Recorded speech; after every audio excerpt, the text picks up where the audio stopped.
Hi friends, வணக்கம். Welcome to ஹனார்ட்ஸ். இன்றைக்கி நம்ம ஹனார்ட் சேனலில் என்ன பார்க்க போகிறோம்னு பார்த்தோம்னா ஸ்பைசி சிக்கன் சுக்கா தான் எப்படி பண்ணலான்னு பார்க்க போகிறோம். இது ரொம்பவே டேஸ்ட்டாக இருக்கும். ஸோ வீடியோ ஸ்கிப் பண்ணாமல் ஃபுல்லாக பாருங்கள். அப்போ தான் உங்களுக்கு இதே மாதிரி ரொம்ப டேஸ்ட்டாக கிடைக்கும். வீடியோக்குள்ளே போகிறதுக்கு முன்னாடி நம்மளுடைய ஹனார்ட் சேனலில் இது வரைக்கும் சப்ஸ்கிரைப் பண்ணலைன்னா சப்ஸ்கிரைப் பண்ணி வச்சுக்கோங்க. அப்படியே பக்கத்தில் இருக்க பெல் பட்டனை ஆல்னு கிளிக் பண்ணி வச்சுக்கோங்க. அப்போ தான் நம்ம போடுற வீடியோட நோட்டிஃபிகேஷன் தொடர்ந்து வரும். அப்போ பேனில் கொஞ்சம் ஆயில் ஊற்றிக்கோங்க. அதிலே நம்ம பட்டை, கிராம்பு, ஏலக்காய், சோம்பு, கடல் பாசி எல்லாம் எடுத்து வச்சுருக்கோம். அதை தாளிச்சிக்கலாம். அதிலே ஒரு 4 பட்டை மிளகாய் நம்ம பிச்சு வச்சுருக்கோம். அதையும் இதில் போட்டு தாளிச்சிக்கிடுவோம். இப்போ அதிலே கொஞ்சமாக முந்திரி சேர்த்துக்கலாம்.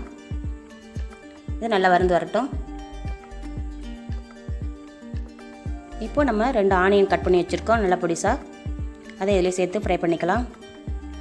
அது நல்லா வதங்கட்டும். அது நல்லா செவந்து வர வரைக்கும் வதக்கிடலாம். அதிலே கொஞ்சம் கருவேப்பிலை சேர்த்துக்கலாம். அதையும் நல்லா வதக்கி விட்டுருவோம். அது கூடயே கொஞ்சம் உப்பு சேர்த்துக்கிடுவோம். அதையும் நல்லா வதக்கி விட்டுடலாம். அது கூடவே நம்ம 2 டேபிள் ஸ்பூன் அளவுக்கு ஜிஞ்சர் கார்லிக் பேஸ்ட் ஆட் பண்ணிக்கலாம். இது நல்லா பச்சை வாசம் போகிற வரைக்கும் வதக்கி விட்டுக்கிடுவோம்.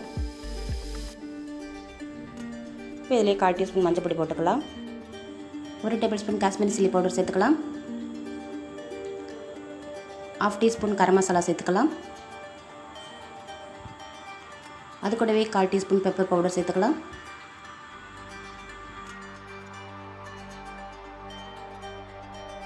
அரை டீஸ்பூன் அளவுக்கு சீரக பவுடர் சேர்த்துக்கலாம். இப்போ எல்லாத்தையும் மிக்ஸ் பண்ணி விட்டுக்கோங்க. இப்போ நல்ல கலராக இருக்குது நமக்கு பார்க்கவே.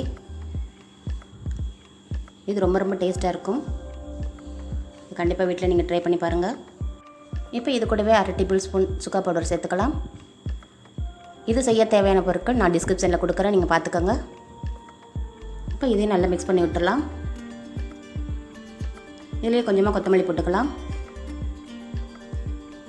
இதையும் நல்லா கிளறி விட்டுக்கோங்க. நம்ம 1/2 கிலோ சிக்கன் எடுத்துருந்தோம், அதை இதோடு சேர்த்துக்கலாம். இந்த சிக்கன் சுக்கா வந்து தேங்காய் பால் சாதம், கீ ரைஸ், பிரியாணி இது கூடலாம் நல்லாயிருக்கும்.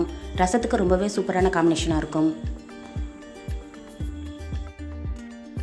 இந்த சிக்கனை நல்லா மசாலாவோடு மிக்ஸ் பண்ணி விட்டுக்கோங்க.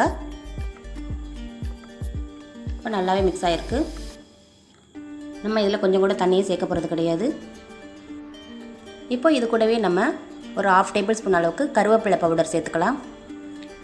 இந்த கருவேப்பிலை பவுடர் எப்படி செய்கிறதுன்னு நான் ஏற்கனவே போஸ்ட் பண்ணியிருக்கேன். அதோட லிங்க்கு டிஸ்கிரிப்ஷனில் கொடுக்குறேன், செக் பண்ணி பாருங்கள். இது ரொம்பவே ஹெல்த்தியானது. கண்டிப்பாக இதையும் நீங்கள் யூஸ் பண்ணிக்கோங்க. அப்போ தான் சிக்கன் ரொம்பவே நல்லாயிருக்கும். இது கூடவே 1/4 கப் அளவுக்கு தயிர் சேர்த்துக்கலாம். அதையும் நல்லா மிக்ஸ் பண்ணி விட்டுக்கோங்க. இப்போ ஆயில் பிரிஞ்சு வர அளவுக்கு நல்லா வதக்கிக்கலாம். நம்ம இதை எண்ணெயிலே வதக்கும் போது ரொம்பவே டேஸ்ட்டாக இருக்கும். இப்போ நல்லாவே ஆயில் மேலே பிரிஞ்சு வந்துருச்சு. இந்த ஸ்டேஜில் நம்ம ஒரு 5 நிமிஷம் மூடி வச்சு சிம்மில் வச்சுருவோம். அப்போ அதிலேயே நல்லா வெந்துடும் அது நமக்கு. இப்போ நல்லாவே வெந்துருச்சு. இப்போ இந்த ஸ்டேஜில் கொஞ்சமாக நம்ம கொத்தமல்லி தூவிக்கலாம். அது கூடவே கொஞ்சமாக லெமன் ஜூஸ் ஆட் பண்ணிக்கலாம். இதை நல்லா மிக்ஸ் பண்ணிக்கோங்க. அவ்வளோதான், நம்மளுடைய ஸ்பைசி சிக்கன் சுக்கா ரெடி ஆயிடுச்சு. கண்டிப்பாக இதை நீங்கள் ட்ரை பண்ணி பாருங்கள். ஒரு தடவை செஞ்சால் கண்டிப்பாக இதை நீங்கள் மறுபடியும் செஞ்சுக்கிட்டே இருப்பீங்க. அந்தளவுக்கு ரொம்ப டேஸ்ட்டாக இருக்கும். செஞ்சு பார்த்துட்டு கமெண்ட் செக்ஷனில் உங்கள் கருத்துக்களை லீவ் பண்ணுங்கள். நம்மளுடைய வீடியோ பிடிச்சிருந்துச்சுன்னா மறக்காமல் லைக், ஷேர் அண்ட் கமெண்ட் பண்ணிடுங்க. தேங்க்ஸ் ஃபார் வாட்சிங். மரம் வளர்ப்போம், மழை பெறுவோம்.